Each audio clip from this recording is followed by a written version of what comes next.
Welcome to Abide in Liberty, a podcast empowering patriots everywhere to re-enthrone faith, family, and freedom as the bedrock pillars of liberty in education, our communities, and our nation. Hello and welcome to yet another episode of Abide in Liberty, where we're going to continue our discussion of the principles of freedom that are enshrined in the Constitution. I'm pulling this information from a book called The 5,000-Year Leap, written by Cleon Skousen, and he did just a fantastic job of consolidating and communicating a lot of these fundamental worldviews, assumptions, and principles that the Founding Fathers were working from and putting them together in a way that makes sense and is supported by their own words. So I am unashamedly putting in a plug for this. I have no affiliate relationship with the publishers of this book. It's just one that has really helped me a lot, and I want to share some of these with you in a way that's a little bit more quick and succinct than you going out and buying it yourself. Although if any of these topics are of interest to you, I would highly recommend buying it for a more in-depth treatment of each of these principles. Before jumping in to today's topics, I want to reiterate something that I talked about in a prior episode, and that's the importance of principles. Principles are true forever and always. They're true regardless of what hemisphere of the planet you happen to be residing in. They're true regardless of whether we live in a advanced modern society or the Stone Ages. These things are true always and forever. And it's so important that we not convince ourselves that we have evolved beyond these principles. A lot of the dangers that we face in our country today are the direct result of us thinking and having the pride and assuming that we can somehow outthink these principles. We can evolve our way out of these principles of truth, and it's just not possible. So we need to get back to these. It's really important that we understand them, and let's jump right back in. So the first principle on the docket for today is the principle of unalienable rights. And this one is very closely related to natural law. As you'll find as we go throughout these principles, a lot of these principles are very similar to each other. They connect with each other, or one will build on another. And when you're dealing with truth, the whole truth, and you can look at truth in its entirety, that's not surprising. Truth is not compartmentalized. I've made this case before. You don't carve out a little piece of truth and stick it over here on the secular shelf, and then carve out another little piece of truth and stick it over here on the religious shelf. You don't carve out a little principle of truth and say, okay, this is a constitutional principle, and then find another principle of truth and say, yeah, but this one over here only applies to family relations. These are principles that, yes, are important in government and in particular in the founding of our nation, but these principles apply to a vast array of things, and they are completely interconnected and interdependent. So don't be surprised if you see that, and if it seems like there's a little bit of repetition or large amounts of similarity between these different principles. So back to unalienable rights. The phrase unalienable rights is classic natural law language. And the idea is that these rights, these unalienable rights, come from God directly. Now, a right that is unalienable means it cannot be separated from you. It is a part of who you are. It exists for you because you exist. And there is absolutely nothing that anybody can do to remove that right from you. From the Declaration of Independence, we read, "We hold these truths to be self-evident, that all men are created equal, that they are endowed by their Creator with certain unalienable rights, that among these are life, liberty, and the pursuit of happiness." Where do these rights come from? They come from our Creator. They come from God. Now, throughout today's episode, as well as in subsequent weeks, we're going to talk a lot about two really unique individuals. These are people that the Founding Fathers read widely.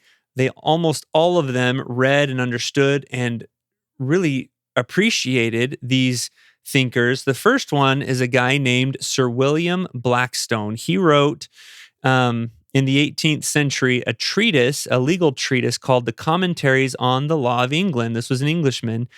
And what he did was he took the common law of England and he distilled it down and published it into a work that explains the legal principles of English common law. And he did it in a way, his intent was to do it in a way that the common people, the lay person, could understand it.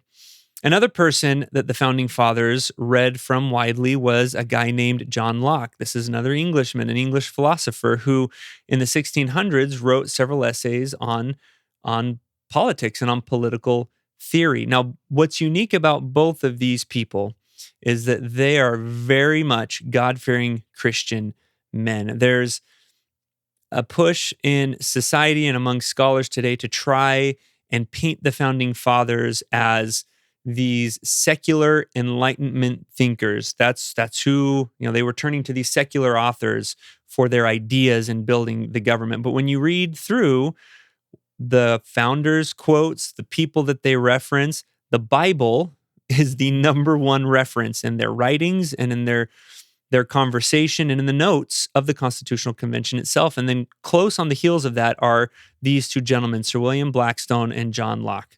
So these guys were really, really influential in shaping the founders' thinking.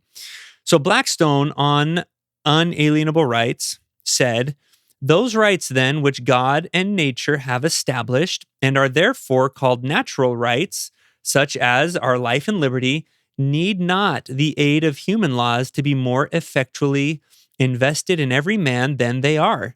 Neither do they receive any additional strength when declared by the municipal laws to be inviolable.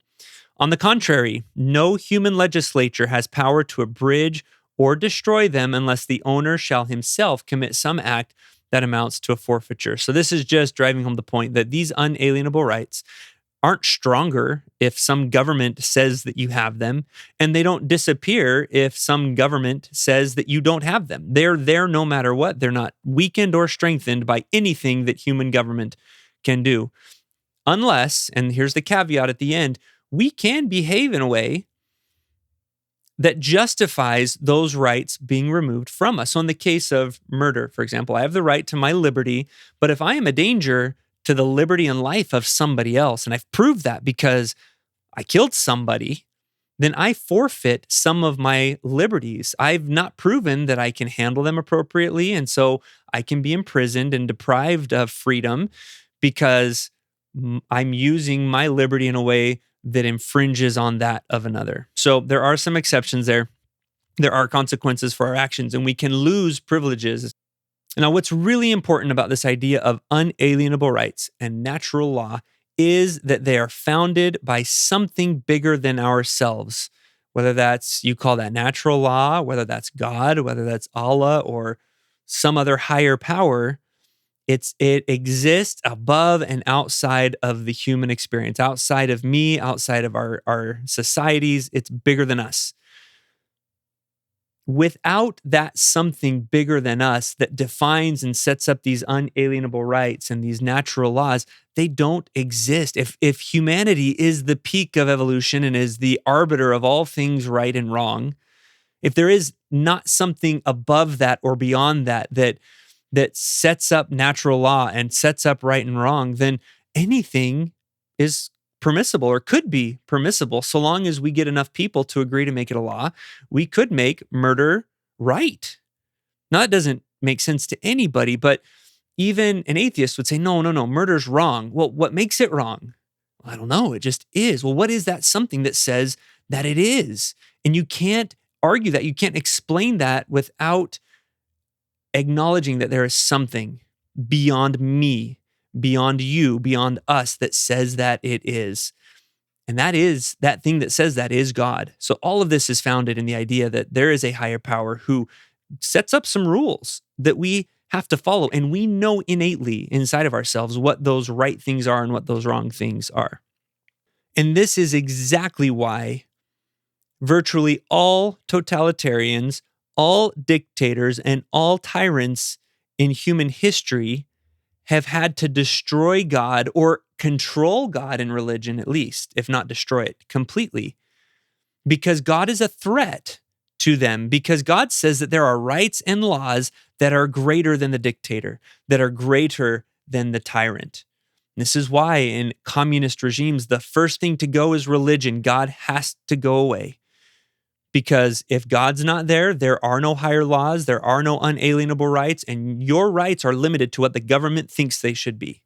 And that's why atheism is one of the first tenets of a lot of these totalitarian regimes, because you can't oppress a people who know that they have rights that come beyond the dictator, that come beyond human governments.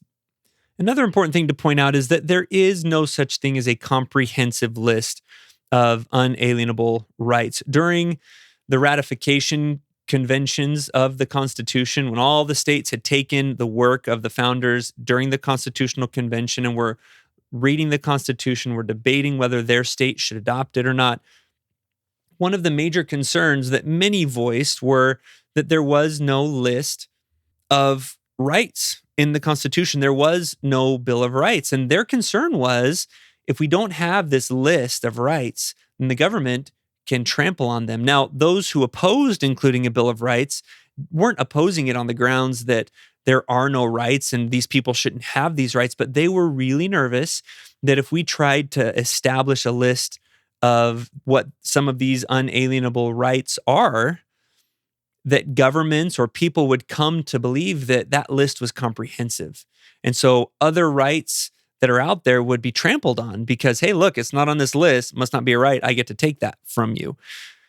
Now, their compromise was, tell you what, we'll give you your Bill of Rights. Everyone really, really wants this, but they included in the Ninth Amendment this statement. It says, the enumeration in the Constitution of certain rights shall not be construed to deny or disparage others retained by the people. So in other words, if we didn't list a right here, that doesn't mean it doesn't exist, and the government can't just go trample on that. There were, though, during all the founding era, three main unalienable rights that were spoken of over and over again. And Jefferson, in the Declaration of Independence, talked about some of these. He said, when he was talking about those unalienable rights that we were endowed with, that there are certain unalienable rights that among these, so here's a couple of them, these aren't all of them, but among those unalienable rights are life, liberty, and the pursuit of happiness. These are the big three. And a lot has been spoken about what is meant by the pursuit of happiness. And this was clearly understood by the people at the time. Many, many writers listed these three rights in a little bit of a different way. They would say something like life, liberty, and control and ownership of property, or life, liberty, and property. Now, I don't want to spend too much time on this idea of property. You might hear that and see like, okay, property, really? So owning stuff, that leads to happiness? I thought I'd been taught that money is, or love of money is the root of all evil, that I can't buy my way into happiness by having stuff. And that's not what's being talked about here. When life, liberty, and property is being talked about, it's not avarice, it's not greed, it's not consumerism that we're talking about. Now, this is a separate principle and it deserves its own chunk of time. So we're going to leave that on the table right now. But just look at what happens when something like communism abolishes property rights. There is something about the control and ownership of property that leads to happiness and prosperity. In communism, you take property away, and the result invariably is not happiness and prosperity, but misery and poverty. There's a reason for that. We'll get into that a little bit more later in a later principle. All right, let's move on to the next principle. This is that divine law was given to protect these rights, these unalienable rights, and to enhance human happiness. So the founders took the idea of natural law and coupled that with divine law and said, okay, we know what natural law is. We know who the author of this natural law is. That's God. And where do we find divine law revealed to people? That's done in the scriptures. William Blackstone, again, said the doctrines thus delivered we call the revealed or divine law, and they are to be found only in the Holy Scriptures. These precepts, when revealed, are found upon comparison to be really a part of the original law of nature, as they tend in all their consequences to man's felicity. So The revealed law in the scriptures is the same as natural law. How do we know that? Because when we obey God's commandments, people are happier. That's what felicity is. It's happiness. They're more happy. They are more contented.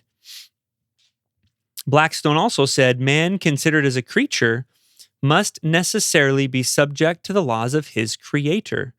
This will of his maker is called the law of nature. This law of nature is, of course, superior in obligation to any other. It is binding over all the globe, in all countries, and at all times. No human laws are of any validity if contrary to this. So this is going back to the idea that there are things that are true, that are right, no matter what, no matter where, and no matter when you live. And any law that contradicts those, any human laws that contradicts them, like, hey, it's okay to go out and murder your neighbor if they have a car you like, that if a law were created that said that, that doesn't somehow nullify the natural law that says, thou shalt not kill. The divinely revealed law that says, don't kill and don't even get angry with your brother. So human laws can't supersede this. Divine law, natural law is supreme and it reigns over everything. Human laws can't change it. Now, there's a quote that I have mixed feelings about. Sometimes I really like it, and I've got a t-shirt actually that has this quote on it. And other times, I'm not so sure. This is written by Thomas Jefferson. It says, when injustice becomes law, resistance becomes duty. So you can see why that could be problematic. If you perceive something as being unjust, it's my duty to resist it. Well, people have thought that there are laws that are unjust that really aren't, and vice versa. So that one can be problematic. But what I like about this quote is he's hearkening back to this principle of divine law, this idea that just because you take something unjust, like it's okay to kill your neighbor, if that becomes law, that doesn't make it actually real. It doesn't mean that that's something that you should follow, that you are honor bound to follow. In that case, you should resist. That's your duty, to resist that unjust law. So that's kind of what Thomas Jefferson's getting at, how you apply that in political situations where things are happening that maybe you don't agree with, that are a little bit more gray than the thou shalt not kill commandment. That's kind of where it becomes a little tricky, but that's what he's getting to. He's using language of divine and natural law. Okay, next principle, and it's going to sound really, really simple, and it's going to sound really, really basic, but this next principle is foundational to almost everything else that we're going to talk about here for the coming weeks and the other principles that we're going to be learning about. This is the idea that sovereignty rests in the whole of the people. Now, we've grown up with this. If you live in America, yeah, sovereignty, the people rule, makes sense, not a big deal. This is normal. We all know this. Well, this is not something that humanity has known or has been able to articulate or defend or put into practice for most of its history.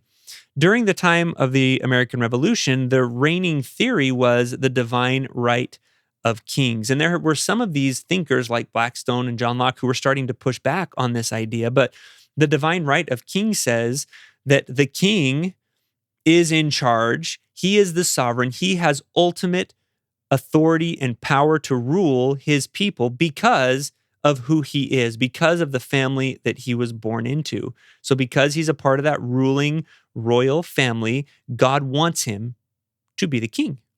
God wants him to be the ruler.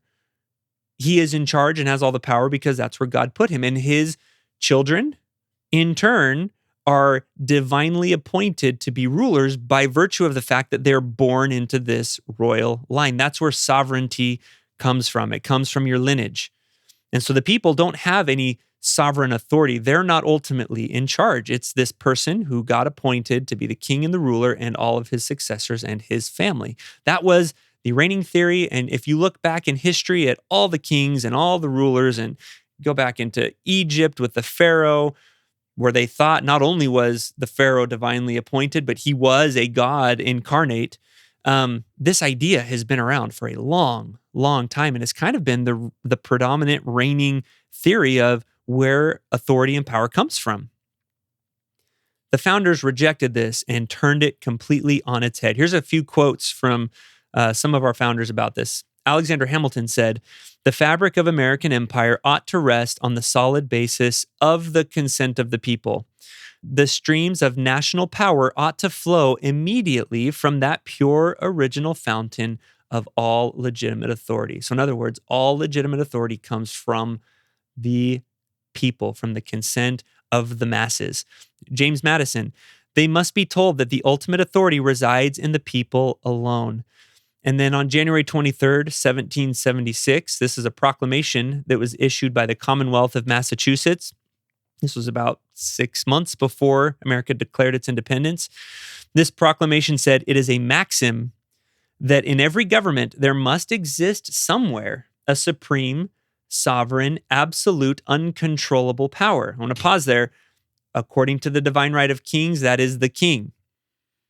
But this proclamation goes on to say, "But this power resides always in the body of the people, and it never was or can be delegated to one man or a few." So not only does this power reside in the people, but you can't change that. This is one of those natural laws that you can't change. You can't delegate it to somebody else. You can't give that power away. People can't come together and say, "Hey, this is who we want to have this power. We're going to give it all away to you." No, it's still, you're stuck with it. You can't get rid of it.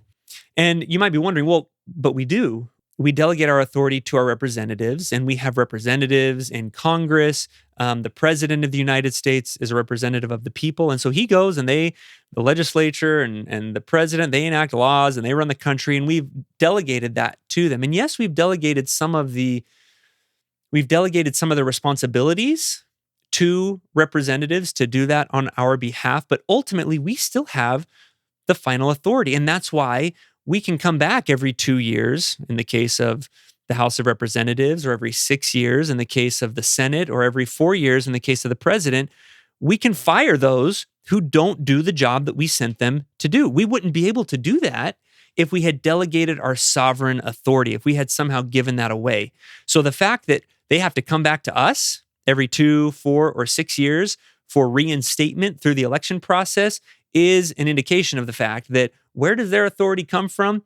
Us. And they don't get to keep using that. They don't get to keep operating on our behalf unless we give them permission to do that for another term, another 2, however many years. And again, this distinction between the divine right of kings and the people cannot become overstated, because it leads to another principle that justified breaking away from Great Britain. Now, that's what we're going to pick up with next week. So be sure to join us and don't miss out on that one.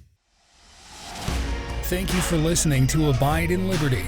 Make sure you subscribe so you don't miss any future episodes, and share this with friends and family. In the meantime, keep up with the show online at abideinliberty.com. Also, if you'd like to help our K-12 bless and educate more families, contact us by visiting libertyyouthacademy.org. Until next time, be on the alert, stand firm in the faith, and be strong.